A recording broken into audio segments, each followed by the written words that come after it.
Dr. Tishan. In this video, we are going to take a look at the Calculus 1 topic, finding the volume using shell method, and we are going to take regions revolved around a vertical axis in this video. So let's talk about the shell method formula and where it comes from first, and then we'll do a few examples. So the shell method, volume is going to be 2 pi up front, integrate from A to B, average radius times average height dx. Let's see where that comes from, okay? Here is a picture of a shell. This is a diagram of a shell, and I've labeled some pieces on there. You can see I hand wrote my labels in. The height of the shell, okay, that's h, okay? P is the average radius. It goes from the center of the shell. All right, so the shell is like a paper towel roll. If you want to think of something that you use probably almost every day, paper towel, a paper towel roll. So you have the paper towels on a, and the actual paper towels is where the solid part of the shell is, but you know, you have that cardboard hollow part in the middle, and that's the part that we're going to be taking away from this. So that's what a shell is. Okay, so shell is like the shape of a paper towel roll. So our average radius P goes from the center axis, it's that imaginary axis down the center of the paper towel roll, okay? The imaginary axis to the middle of the paper towels, it's an average radius, just a representation. The average radius when we draw our diagrams is going to go from the axis down the middle to our representative rectangle. That's your average radius, okay? And then on this diagram, the W represents the width of the paper towels, okay? The actual what we have for the width of the paper towels, okay? So where they are. So that's the solid part, and the hollow part is in the middle. So let's say we want to find the volume of this shell. To find the volume of this shell, you're going to take the volume of the outside cylinder, okay, just the outside, and you got to subtract that inside, the inside cylinder, because there's nothing there. It's the cardboard in the middle of the paper towels. You got to subtract that away to find the volume, okay? To find the volume of a cylinder in your geometry class, if you remember, that formula is pi times radius squared times the height. So you take the volume of the outer cylinder, pi times radius squared times height. Now this radius is going to be the bigger radius because it goes all the way to the outside of the cylinder. You subtract the volume of the inside cylinder, and that radius just goes to the inside of that, where the paper towel rolls the inside of them. All right, now we're going to write this formula, but we're going to use our P's and W's in terms to generate the width. So we're going to have pi times our radius squared times height. Well, let's go ahead and get the radius of the outer cylinder. The radius of the outer cylinder, well, the P goes from the center to the middle, kind of the representation in the middle. That's our average radius. So we still have to add half of a W. See, hopefully you can see it here on the diagram. So your outer radius is going to be the P, and you got to add on half of W to get all the way to the end there. So your outer radius is going to be the P, and you're going to add that W over 2, half of W onto that, okay? And then we're going to subtract from that the inside, the hollow piece, okay? So the inside, and it's a cylinder also, so pi times the radius squared times the height. What's the radius of the inside cylinder? It's going to be the P, but you're going to take away a half a W, okay? So it's going to be the P, and you take away half a W. All right, so this is a representation. So now let's go ahead and see what happens when we actually expand and do the algebra here. Let's go ahead and distribute this out. So you have pi out here. When you take P plus W over 2 and multiply by P plus W over 2, you're going to get P squared, okay? Plus PW over 2, and PW over 2 is going to be 2 PW over 2s, and the 2's cancel PW, and then you're going to have W squared over 4. All right, and you have an H out here, okay? And then we want to FOIL this, okay? Distributive property, P minus W over 2 times P minus W over 2. That's going to give us P squared minus PW, okay? And then a positive W squared over 4. That's being multiplied by H, okay? So we have this when we take and expand our binomials into trinomials, we end up here, okay? Now I'm going to take this expression right here, and I'm going to factor out the pi, right, and I'm going to factor out the h, okay? So I'm going to factor out the pi and the h from these two terms. When I take out the pi and the h, what do I have? I have p squared plus pw plus w squared over 4 here, okay? And then I'm going to distribute the minus sign, so minus p squared, minus a negative, that's plus pw, okay? And then minus w squared over 4, okay? So I factored out the pi and the h, and I combined my trinomials in here. Okay, now what do you see happens? Okay, so do you see that there's a positive p squared, there's a negative p squared, so p squareds are gone, okay? What happens with the w squareds over 4? Here's a positive w squared over 4. Here's a negative w squared over 4. Those squared terms drop out, okay? Those squared terms drop out, and so what are we left with? You've got the pi times the h out front, okay? What do we have inside the brackets here? What do we have left over? We have two PWs. We have a PW and a PW. That's two PWs, okay? So let me just go ahead and rearrange, because you're multiplying here, so commutative property holds. I can put those 5 in any order I want. I'm going to pull the 2 pi up front, okay? And then I have the P, and I have the H, and I have the W, okay? So you can see algebraically what happened when we determined what the volume of the shell was. This is our volume of the shell. This is the volume of the shell, okay? Notice what happened, the squared terms drop out, okay? So, because some students have trouble seeing that the shell method comes from the volume of a cylinder. That's where it comes from. That's where it's generated from, all right? But, you know, volume of a cylinder, pi times radius squared times height, and they said, you know, you don't really see that in the formula. Well, take a look what happened. The squared terms algebraically were eliminated. Okay, so what do we have left over? A 2 pi up front. Yes, that's why we have a 2 pi up front for the volume. Okay, all right, and then we're integrating because we want to take infinitely many of these shells and put them into that shaded region. So average radius, your average radius, that p-value, times your height, the average height, times the thickness. Now, the W is taken care of in the bounds of integration. That's where the W is taken care of. We want all of the shells to be put between this point and this point, so that's where the W is taken care of. So this is where your shell method comes from, okay? Now, let's look at some examples and put this to practice to see how you would actually use this to compute the volume of an irregular shape as you would in a calculus class. So I'm going to erase a little proof here of where it comes from.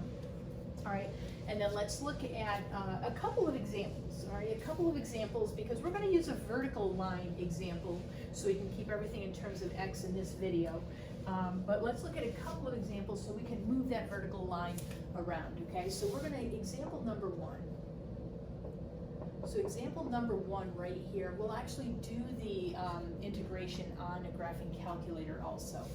So for example number 1, let's take the function y equals x squared, okay, and then let's take y equals 0, so we have the x-axis, and then let's go x equals 3, and we want to revolve this about the y-axis, all right, and we're going to find the volume, but we want to revolve about the y-axis, okay, so here's example number 1.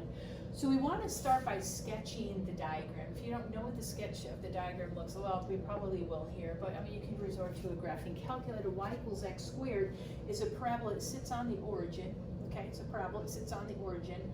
Y equals 0 is the x-axis. X equals 3 is a vertical line over here, vertical line at x equals 3. So really, we're given the top of the curve is the x squared, okay? And then we have y equals 0 is the x-axis, x equals 3, so we've got 0 to 3 right here, okay? We want to revolve this about the y-axis. So we're going to take this and revolve this around the y-axis, all right? So you take this solid here, flip it around the y-axis 360 degrees, and you can probably see that it probably forms like a bowl, right, with a solid stand or something. So, and then that solid is what we want the volume of, right?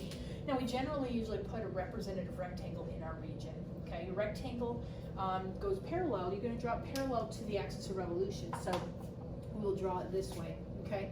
You picture the rectangle revolving around that y-axis. It's going to form our shell. That's why we choose shell method. We're going to actually use the shell method for this one, all right? So we're going to use the shell method to generate this volume. We're going to use a shell method. What does the shell method look like? Well, there's a 2 pi up front, right? We showed you that there's a 2 pi up front, okay? And you're going to have your average radius, and you're going to take your average height and dx, all right? We need the bounds of integration. The bounds of integration are always going to go around your shaded region along the x-axis. So 0 to 3, they don't always give you the bounds, but you can see the bounds here, so 0 to 3 for the bounds. If they don't give you the bounds, sometimes you actually have to compute the points of intersection yourself to get the bounds, okay? Your average radius, the average radius is the distance from the axis to the rectangle. That's what it is, all right? Your average radius, the P, look at the diagram. The average radius goes from the axis to your representative rectangle. That's just so you can see the theory part of it. So axis to the rectangle, anytime you revolve around the y-axis, your average radius will always be x. It's that distance. How far away is the rectangle from the axis? If I put the rectangle at 2, then it's 2 units away. Okay, if I put the rectangle at 1.5, then it's 1.5 units away.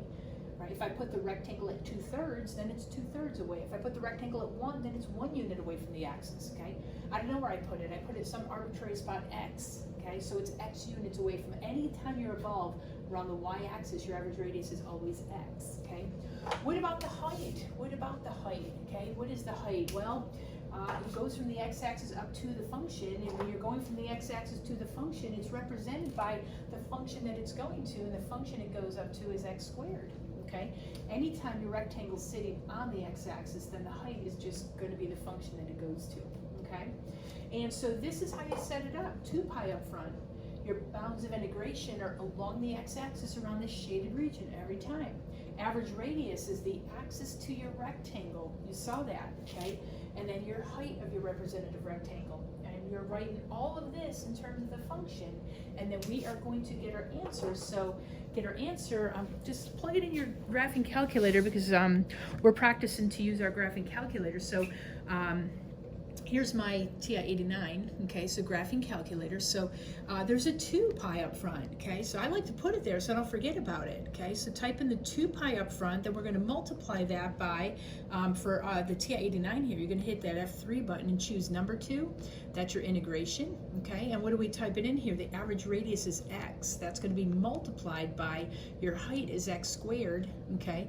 So average radius, average height, we want to integrate that with respect to x from 0 to 3, lower bound and upper bound, close your parenthesis, and just make sure, you know, when you're looking at what you typed in, just make sure it's typed in properly. 2 pi up front, 0 to 3, average radius, x, average height, x squared, 81 pi over 2. Before you take the answer, you always want to make sure that you typed it in correct. So 81 pi over 2 for the answer. So diagram, equation to set it up. Answer, practice using the technology, or practice just by hand if you need to practice your integration techniques. But by now you've probably have already learned your integration techniques and you're just doing the application of them. All right, let's do another example. What if instead of around the y-axis, okay, let's change the curves a little bit too. So example number 2, we're going to do 3 examples total. So let's take a look at example number 2. Okay, so example number 2, let's take the curve y equals x squared. Let's take y equals 4x minus x squared. Let's change this up a little bit, okay? And let's do this about x equals -1. X equals -1, we'll keep the axes vertical, okay? So sketch the diagram first, okay? Sketch your diagram. All right, so here's my x-axis, y-axis. My y equals x squared is the parabola, sits on the origin, okay? 4x minus x squared is a parabola also, it opens down, and the x-intercepts of this parabola would be 0 and 4, that's where the zeros are. So I have a parabola that opens up, and I have a parabola that opens down. Here is my diagram, here is my base, okay?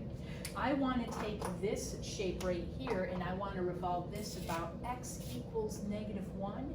X equals -1 is my vertical axis right over here. X equals -1. Representative rectangle goes inside this region, up and down inside this region. Make sure the rectangle revolving around this vertical line is going to form my shell method. This is going to be a shell. We're going to use shell for all 3 of these examples, okay? Because we're going to have a vertical axis for these, all right? So shell method, what does shell method look like? There's a 2 pi up front, average radius times average height, okay, and dx, average radius, average height. All right, let's start with the bounds of integration. What are the bounds of integration? Okay, well, they didn't give us the bounds of integration. We were able to see it on the diagram here. We don't know what the bounds of integration. Okay, so what happens when they don't give you the bounds of integration? Bounds of integration will be the x coordinates of the points of intersection. So take these 2 curves, x squared and 4x minus x squared, and let's go ahead and set them equal and find the points of intersection. This is a quadratic, so move all your terms to the left, add x squared to both sides. So 2x squared subtract 4x, okay? All right, factor out of 2x, okay, you have x minus 2 equals 0. So x is 0 and x is 2, okay? So our bounds of integration are going to be 0 to 2, okay? So 0 to 2 bounds of integration along the x-axis around the shaded region, all right? If they don't give them to you, sometimes you have to compute the points of intersection, get the bounds of integration, okay? Now the integrand, the average radius, the p-value, the average radius is always the distance from the axis to your rectangle. That's your average radius. From the axis to the rectangle, look at how we drew up the theory part of the problem, okay? Average radius goes from that imaginary axis in the middle of your shell to the middle of your shaded region, the representative rectangle. This is the expression. You need to write this in terms of the, just our scenario here. So what do we have? We know that when we go from the y-axis to the rectangle, we know that's x, okay? And you really want to gauge everything off of that. Going from the y-axis out, that's x, okay? Now, so the y-axis to the rectangle, that's x, but we're not going from the y-axis, we're going from over here. So what is that distance, okay? That distance, well, we got to go 1 to get to the y-axis, and then we got to go x units more. So your average radius here is 1 plus x. It's 1 plus x, okay? Distance from the axis to the rectangle, that's your average radius, okay? What about the height? What is this height? All right, what is this height? Well, the height of this rectangle is going to be from the x-axis to the parabola that opens down. It's going to be that curve right there, the top curve here, and you're going to take away from the x-axis to the parabola, take that away. So the whole thing, so if you take the parabola that opens down, it gives you the x-axis all the way to the parabola that opens down that distance, and you want to take away this piece here, which is, so essentially like you kind of put area together. You're taking the top curve, you're taking away the bottom curve. We're going to take the parabola that opens down, which is the 4x minus x squared, okay? And we're subtracting from that the parabola opens up, which is the x squared, okay? So that's, so if your representative rectangle is sitting on the x-axis, it's just the function that it's going to, okay? And if your representative rectangle is not sitting on the x-axis, you're going to have to take the top curve minus the bottom curve, because you're going to have to get this distance here and take away that distance there, all right? So this is how you would type it in. We're going to type it in our TI-89, but this is how you would set it up, okay? Now, notice that you're revolving around x equals -1. So that specific number, -1, it's never got used in here. Don't think that you have to use these numbers in the equation. So I just see some people doing that sometimes, but you know, because the -1, it's just that the average radius is the distance, right, from the axis to the rectangle. So distance, sometimes you're not using negative numbers when you're computing distance, right? You're making a positive distance. So, okay, grab your calculator. All right, so let's grab your calculator, all right, and there's a 2 pi up front, okay, so let me get my calculator in the view here. So there's a 2 times pi, okay, so 2 times pi up front, and that's being multiplied. I put my 2 pi up front because I know me, and I would forget to write it down. And then F3 on the TI-89 graphing calculator, choose number 2, we're going to integrate, okay. Now be careful here, what are we going to integrate? I'm going to put a grouping symbol in. We're going to integrate 1 plus x, okay, that's what my average radius is, and that's being multiplied by my height, and my height is going to be 4x minus x raised to the second power, that top curve, and then I'm subtracting from that x raised to the second power. We're integrating this with respect to x from 0 to 2 for lower bound and upper bound, close parenthesis for that command, okay? And so hopefully you typed it in all correct, and then make sure, you should always check and make sure you typed it in correct. 2 pi up front, integrate from 0 to 2, okay? My average radius, 1 plus x, okay? My average height kind of goes off the screen here, so if I need to see it, I'll just scroll up and look at it, yeah. All right, so I'm convinced with that. I think I typed it in right, 32 pi over 3 for the answer. So this came out to be 32 pi over 3, all right? So 32 pi over 3, all right? So, and this is volume method, all right? And this is 32 pi over 3 for this example. Let's do one more, okay? So one more example, example number 3. Let's see if we can make it work out in this space here. So we're going to use the same as example 2, y equals x squared and y equals 4x minus x squared. We're going to use the same thing, but we're going to change our revolution line. So about x equals 2. Let's do this for this example. okay? So let's go ahead and sketch this one. So we're still using the same base of a curve. We have the parabola that opens up. We have the parabola that opens down, goes to the origin right here. This is the base of our curve, okay? We want to revolve this around x equals 2. Do you remember where x equals 2 is, okay?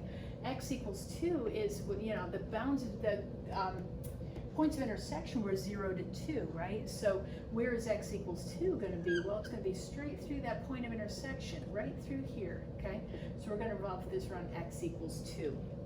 All right, so representative rectangle, we put inside our shaded region, right, up and down, okay? So inside the shaded region, we're going to use the shell method. Shell method because when you take that rectangle and revolve it around this vertical axis, you're going to get a shell, okay? So shell method, that's what we're doing in this video anyway. So shell method for these problems. So 2 pi up front, average radius, okay, average height, and then dx. Okay, average radius, average height. Bounds of integration, the bounds of integration, if they're not given to you, they're the x-coordinates of the points of intersection.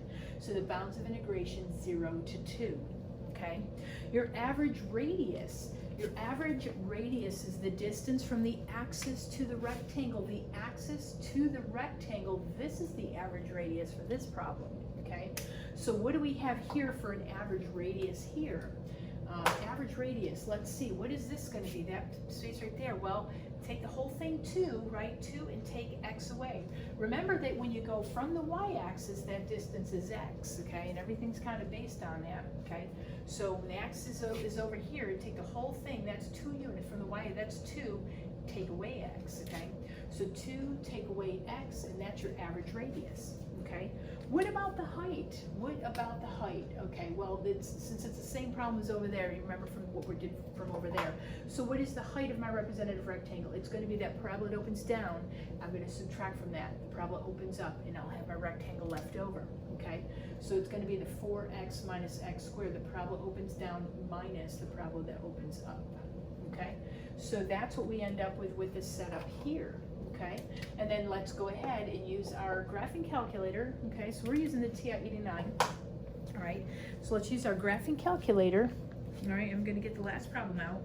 All right, and then the graphing calculator, and let's go ahead and type this in. Okay, so we have 2 times pi. I always write that. Okay, so 2 times pi.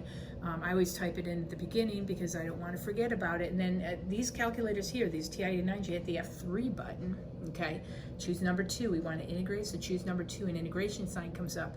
All right, and then type it in super carefully. Okay, put your average radius in. The average radius is 2 minus x. Okay, and then your height. Okay, that's going to be multiplied by the height, which is 4 times x. Okay, 4x minus x raised to the second. It's that parabola opens down curve. Okay, minus parabola opens up curve, top curve minus bottom curve, okay?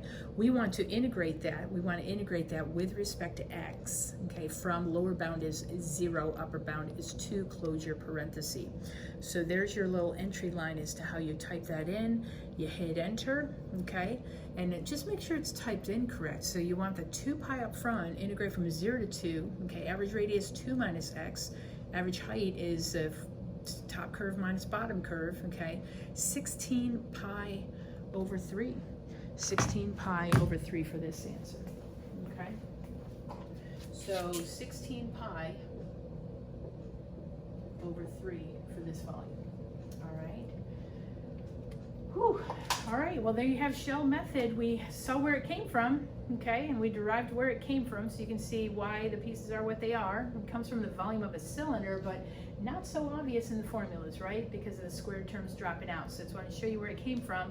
And we did 3 examples, right? So we did an example where we revolved around the y-axis, okay, and then I put the vertical axis on, you know, this side of the y-axis, and we looked at a vertical axis on, you know, that side of the region. So just give you, hopefully this helps you with kind of seeing how you set it up, okay? So once you set it up, you know, your technology will pretty much do what you tell it to do. Unless you're computing it by hand, which is fine also, all right? But this is an application. So I hope this helps, okay? So thank you so much for watching, and take care. Bye-bye.